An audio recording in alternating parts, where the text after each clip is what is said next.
Hello, and welcome to the Saratoga Power Lunch. I'm Yan Zhao, Mayor of City of Saratoga. Saratoga Power Lunch is a monthly webinar series on the second Tuesday of the month from 12 p.m. to 12:30 p.m.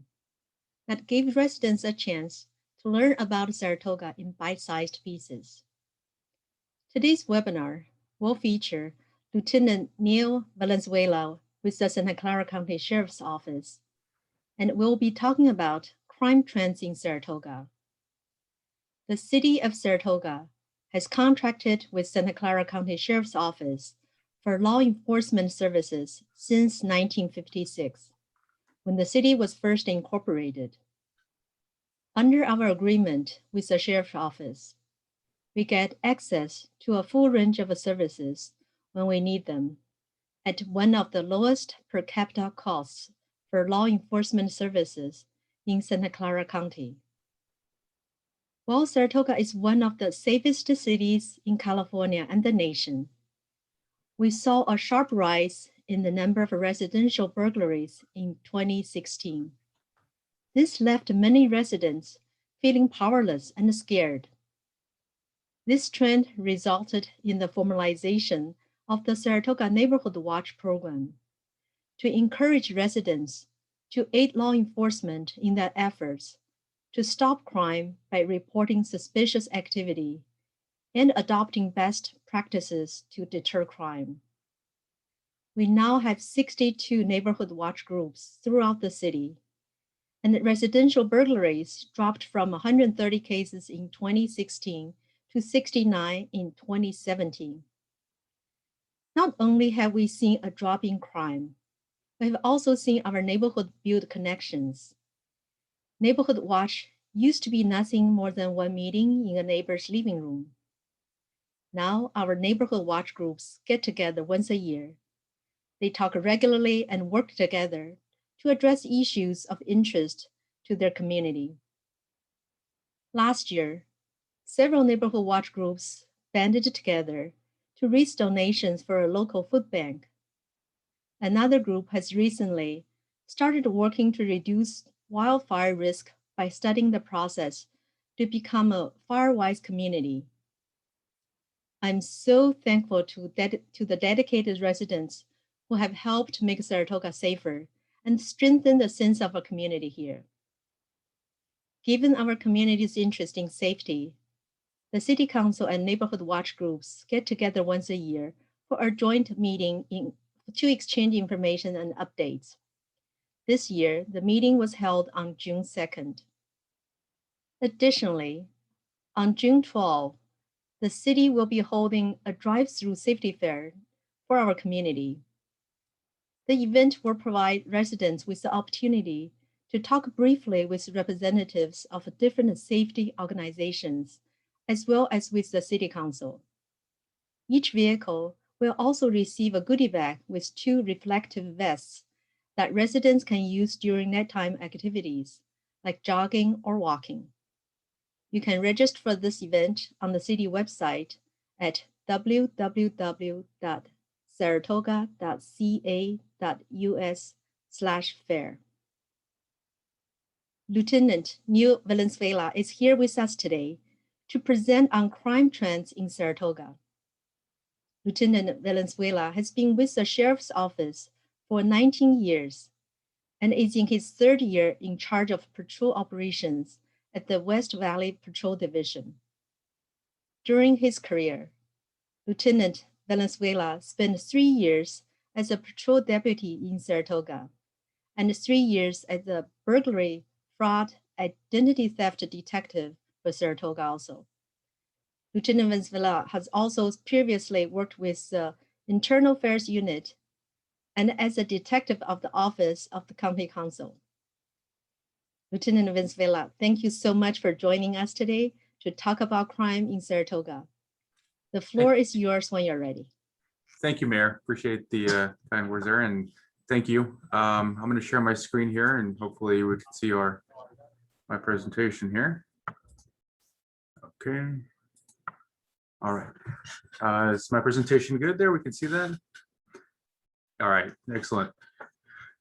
So we're going to go over some of the crime trends in Saratoga here from the last 3 years and what's happening right now. First slide here, as you'll see, is some of the crimes that occur in Saratoga are identity theft, forgery, fraud, grand theft, vehicle burglary, residential burglary.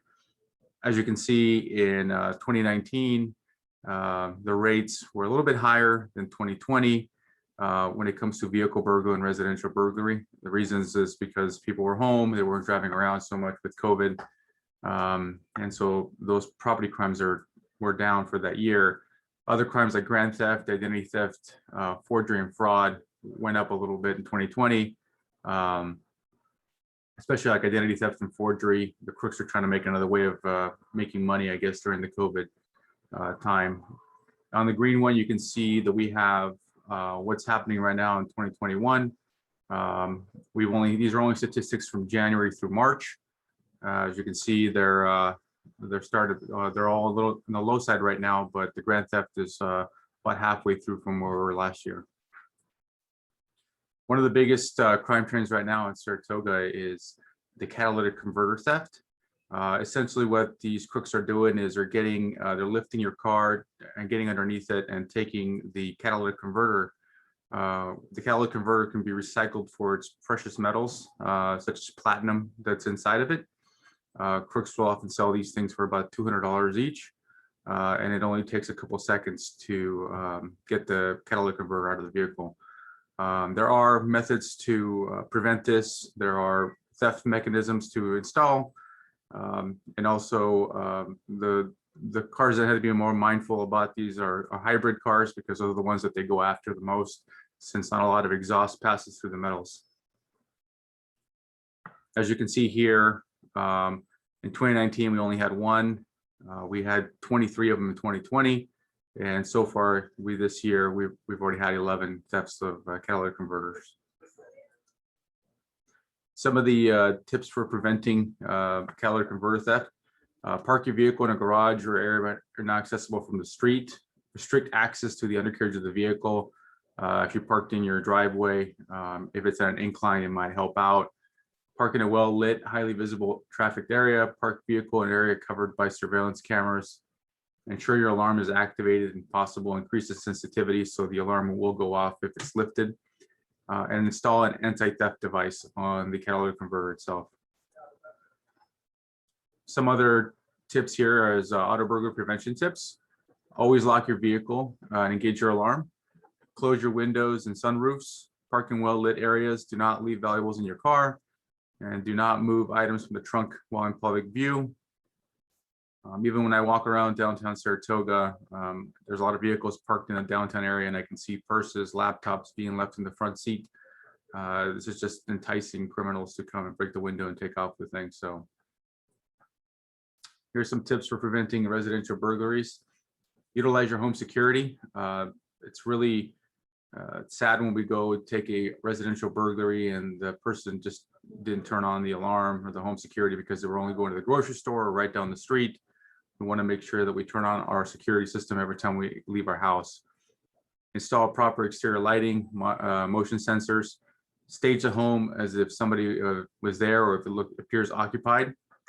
Notify neighbors of the sheriff's office of extended leave. You know, if you trust your neighbors, maybe have them come and check your house, or you can always request a patrol check from the sheriff's office to come check on your house while you're away.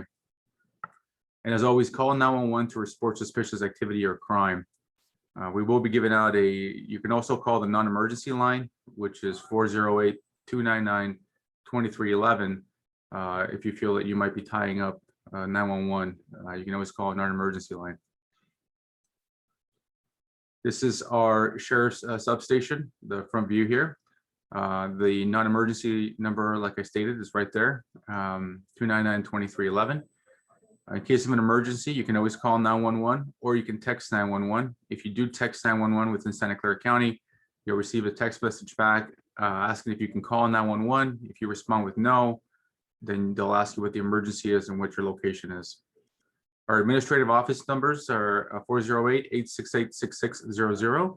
Those are available to our administrative staff here at the West Valley Substation Monday through Friday from about 8 to 4 in the afternoon. and that's excluding holidays. And there's our address located right across the street from Saratoga in Cupertino. And that's all I have. Let's see if I can stop the sharing here.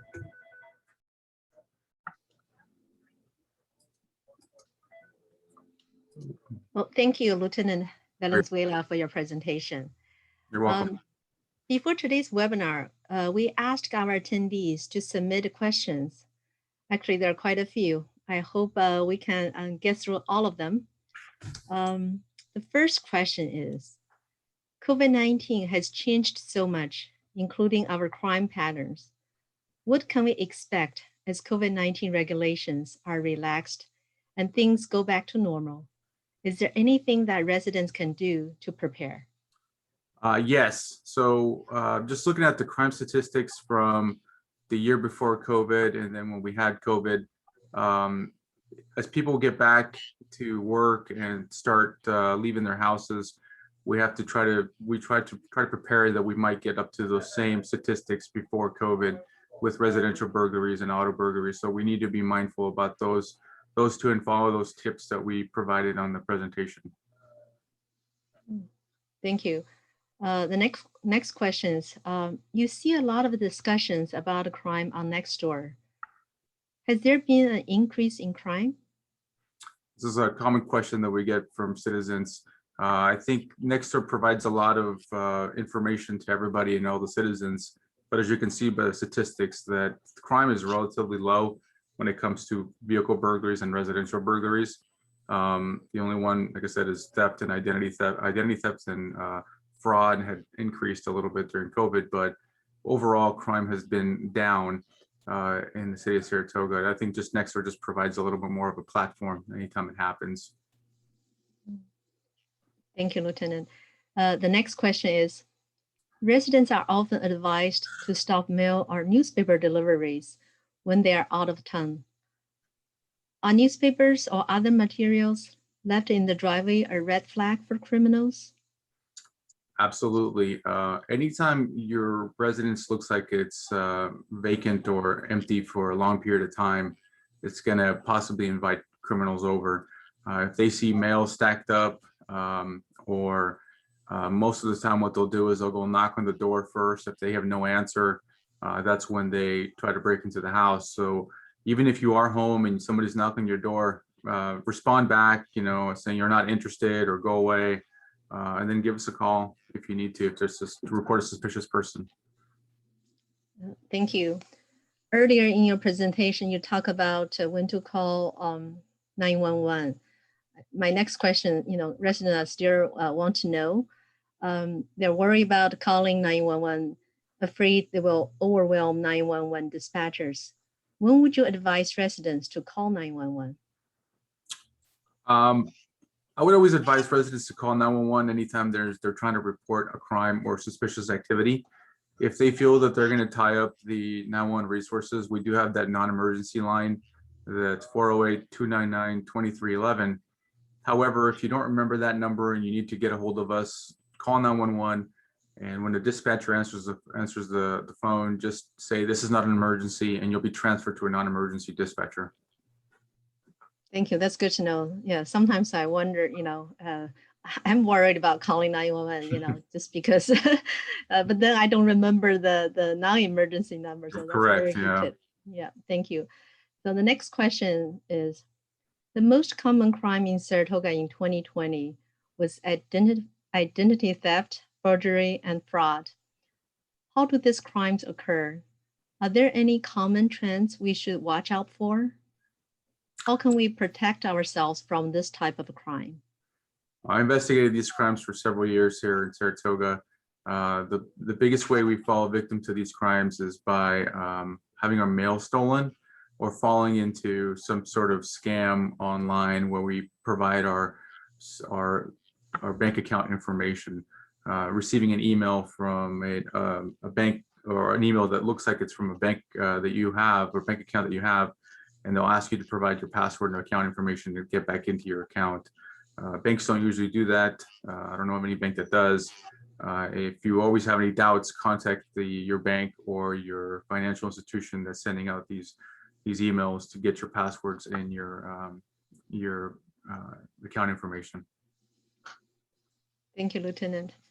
The next question, does the Sheriff's Office work with other law enforcement agencies to catch criminals? If so, how do you work with other agencies?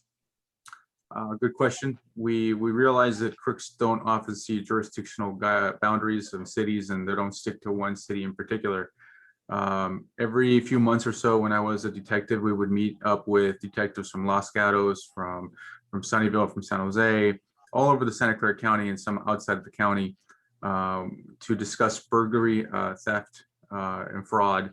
And we would share pictures of suspects, and sometimes people would recognize them and say, oh, that's the person I arrested last month. This is their information. And that's how we all work together and share the information, so that we realize if we have a pattern going on through just the county, not just necessarily the city. Thank you, Lieutenant. The next question. Some residents have expressed interest in automated license plate readers at fixed locations throughout the city. Can you describe how these devices work and how they have been used by the Sheriff's Office in the past? Sure. So some of our vehicles are equipped with automated license plate readers, or ALPRs. Essentially what they do is they're running license plates as a camera is picking them up as the vehicle is traveling through the streets. Fixed ALPR systems essentially point towards a portion of the roadway, and they take a picture of a license plate. That license plate is then compared to a database that collects stolen license plates or stolen vehicles or license plates associated with felons, and sends a notification to the deputy out working the street that there's a vehicle in a certain area and what it looks like. And so they can respond to that area and look for that vehicle. Right now, I know there's some currently APRs that are installed in Saratoga and private areas. However, those are not linked up to any database. So what those essentially do is provide us with some evidence after the fact if there's a crime that occurred. It does help, I guess, the Sheriff's Department to solve crimes. Yes, when we get a crime that occurred in that neighborhood that has a lot of automated license plate readers, we'll get the video of the license plates that travel through that area, so that we can try to track down a suspect that was in that area. Okay, the next question is just like a follow-up question. Does the Sheriff's Office ever use footage captured by the private security systems of residents? If so, how does the Sheriff's Office obtain this footage, and how does it assist in investigations? It's the same way that the ALPRs essentially what we do after, let's just say we go to a residential burglary.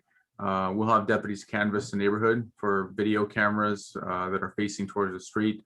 And we'll make contact with those residents and ask if they recorded any footage. If there's any footage that was recorded of value, we'll ask that file be emailed to the deputy or the detective, so that they can look at it and then conduct a registration check on some of the license plates, or look for a vehicle that they're looking for. Thank you, Lieutenant. The next question. What best practices would you recommend to residents for security camera placement? It all depends on what their people are comfortable and what you're comfortable with your neighbors also. We always recommend at least having a camera that's facing the street from the front door. Personally, in my house, I have one facing the front door, the side yard, and then I have one in the backyard. And that's just my preference of cameras. But anything that you can record on the side, if somebody gets into the backyard or hops into the backyard, we'll set off a motion and turn on that camera. So it's really specifically depending on the layout of the residence, but at least one facing the street from the front door. Thank you. Next question. Are home alarm systems an effective deterrent? If so, what types of alarms are most effective? They are an effective deterrent when activated. Like I said before, we've had a lot of residential burglaries where the person forgot to turn on the alarm system, because they were just going down the street. Just turn it on every time if you have it installed. The most effective types of alarm systems are the alarm systems that communicate with our dispatcher, let us know exactly when the alarm goes off so that we can respond to the residents. Thank you. Next question. After residents that report a crime, whether they are an observer or victim, many may never hear the outcome of the investigative process. Can you describe the investigation process? Sure. After a deputy responds to a crime, they take a crime report. That crime report is then forwarded up to detectives. A detective will assign the case to themselves and start working on some follow-up leads, whether it's looking on Craigslist or other data or other online sites where people sell stolen property. Look for some of the items in pawn shops by running serial numbers if they need to. If we find any of the property, then we try to go get it and then try to figure out who pawned it or who sold it and see if we can identify the suspect. If any leads or any information comes up, we always circle back with the victim of the crime to make sure that we let them know their property was recovered or if we had a suspect in custody. Thank you. Next question. In Saratoga, we have seen spikes in crimes as a result of a small ring of criminals working together. Is this common? Can a small group of people really cause a sharp increase in crimes? So we've been seeing a lot of groups doing crimes together, whether it's residential burglaries or catalytic converter thefts. Usually they work in groups of 3s or 4s. In residential burglaries lately, we've been seeing more of a spike with juveniles committing crimes. And so even though we arrest a small group or a small ring of criminals, it doesn't always stop it because there's more than just one ring or one group out there doing these things. Especially with catalytic converter thefts, every time we arrest somebody with committing a catalytic converter theft, they have 4 or 5 other catalytic converters in the car already. Not just they're from Saratoga, but from different areas like San Jose or Cupertino. Thank you. The next 2 questions you already talked about in your presentation, but I think it doesn't hurt if you can repeat again. This is about home break-ins and car break-ins.